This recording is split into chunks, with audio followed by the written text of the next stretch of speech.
Assalamualaikum warahmatullahi wabarakatuh. Kali ini kita akan membaca tulisan Kiai Imaduddin lagi yang membantah Gus Rumil. Nah, kali ini Kiai Imaduddin sering kali ya dalam tulisannya itu bukan ilmu yang disampaikan, tapi narasi dan asumsi beliau. Asumsi beliau yang disampaikan dalam tulisannya. Itu kan tidak etis kalau tulis-tulis hanya dengan prasangka dan curiga. Misal ini contohnya. Gus Rumil mulai lelah. Katanya Gus Rumil menjawab 4 tulisan sekaligus. Tulisan Gus Fakih dan tulisan penulis. Tetapi isinya tidak menjawab substansi keterputusan nasabah Alawi dalam beberapa tulisan penulis terakhir. Berbicara tentang substansi, Kiai Imaduddin seringkali itu bukan substansi yang disampaikan dalam tulisannya, tapi narasi yang ingin menunjukkan, membawa pada pernyataan beliau, yang ingin menguatkan pernyataan beliau.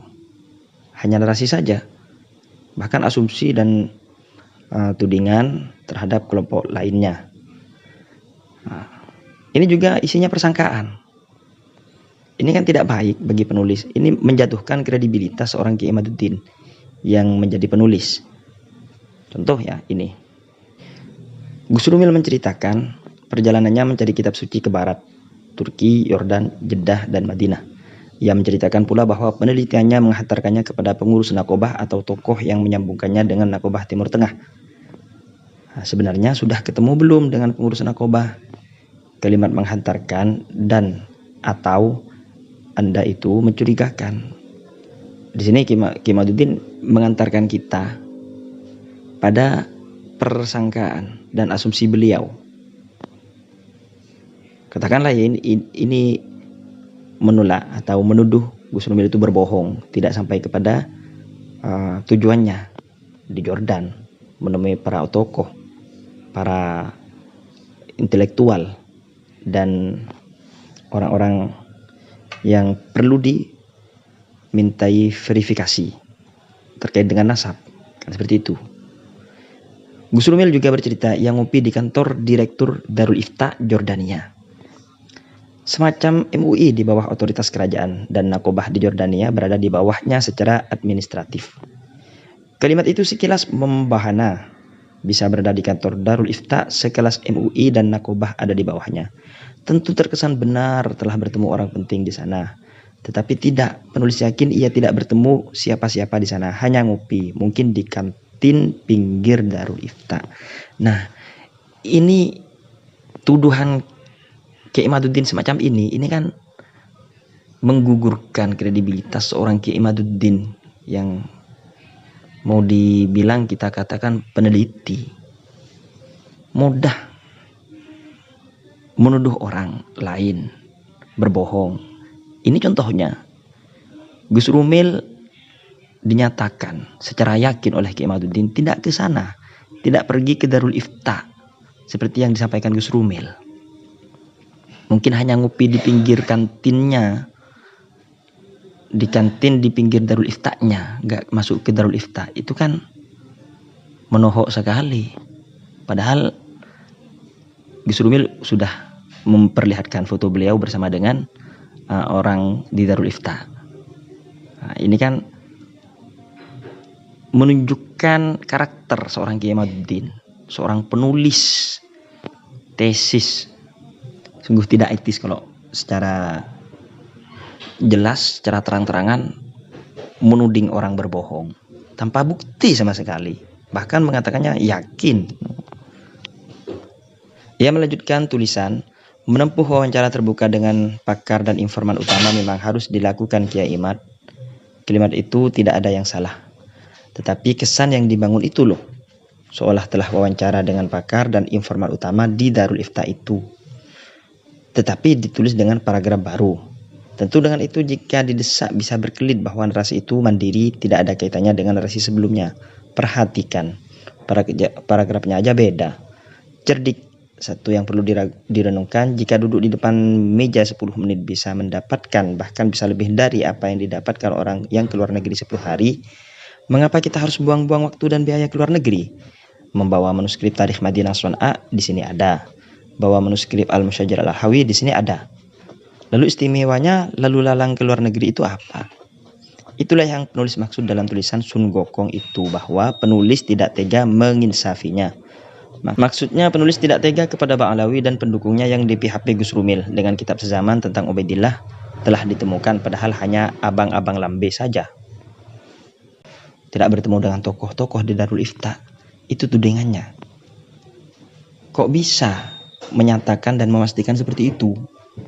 Nah, itu sudah dibantah secara gamblang oleh Gus Rumil dengan foto yang diperlihatkan ya. Ini saya ini saya tampilkan. Seringkali tulisannya ya seperti sebelum-sebelumnya Ki Imaduddin ini.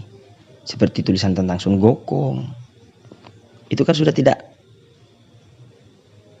mengandung keilmuan lagi. Tidak ada unsur keilmuan lagi, hanya narasi, hanya asumsi. Dan membawa kecurigaan yang dipastikan sendiri. Gus Rumil melanjutkan, Niqobah Hijaz melalui Ibrahim bin Mansur tidak meragukan Ba'alawi. Kalimat itu juga mengesankan. Ia bertemu dengan Syekh Ibrahim bin Mansur. Buktinya gak ada. Juga perlu Gus Rumil tahu bahwa Syekh Ibrahim bin Mansur itu nasabnya tidak jelas juga. Ia berasal dari marga Al-Amir. Pengakuan mereka bahwa mereka keturunan Amir Makkah yang bernama Syarif Fulaitah bin Qasim dari keturunan Musa Al-Jun Al-Hasani. Menurut mereka dari salah satu anak Syarif Fulaitah bernama Husain. Sedangkan dalam kitab-kitab nasab semisal Lubul Lubab disebutkan bahwa Said Fulaitah tidak punya anak bernama Husain. Juga Gus, hasil tes DNA keluarga Syekh Ibrahim bin Mansur ini melenceng kayak Ba'alawi. Makanya dalam kitab Syekh Ibrahim yang berjudul Al-Ifadah, ia menentang keras kesahihan nasab dengan metode tes DNA. Mirip Ustadz Hanif Alatas yang mengharamkan tes DNA.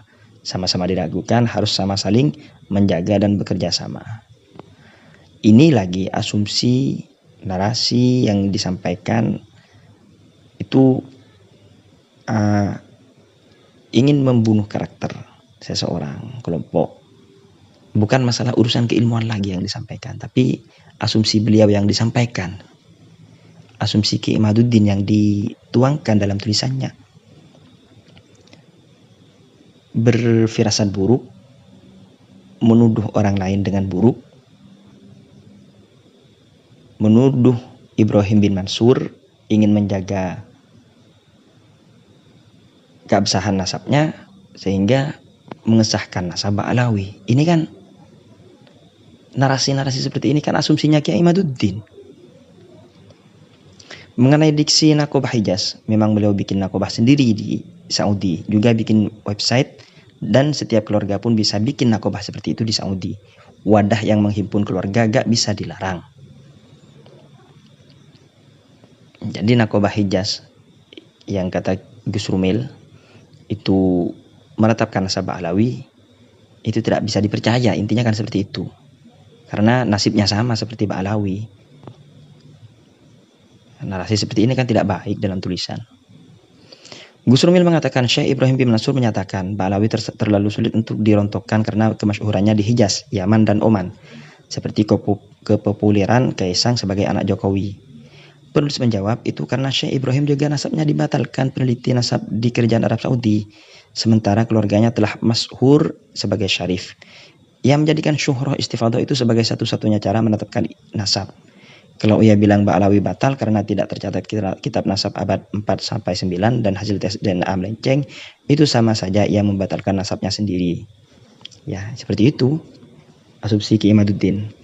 Seperti kata Gus Zaini, wong Imam Az-Zabidi saja, Imam Ibnu Hajar, Imam As-Sakron, Imam As-Samarqandi, dan ulama-ulama lainnya mudah dijatuhkan sama Ki Imaduddin itu. Padahal kata Gus Rumil itu bukan hanya Niqobah Hijaz saja, Niqobah Irak, Niqobah Mesir, Niqobah Yordania, itu mengakui semua. Kita lihat dalam tulisan Gus Rumil ini. Niqobah Hijaz melalui Ibrahim bin Mansur tidak meragukan kabilah Ba'alawi. Bahkan ia mengatakan Ba'alawi terlalu sulit untuk diibtol karena kemasyhuran di Hijaz, Yaman dan Oman. Terus ya, Niqobah, Jordania, Turki, Mesir, Iran, dan Irak pun tidak meragukan Ba'alawi sebagai asyraf. Itu kan bukan hanya Hijaz. Negara yang terakhir disebut yaitu Irak, jauh lebih keren karena Diwan As-Sadah Al-Uraidi masih berdiri di Najaf sampai sekarang. Niqobah ini mencatat kabilah-kabilah yang menjadi keturunan Imam Ali Al-Uraidi, yakni Ibnu Ja'far As-Shadiq.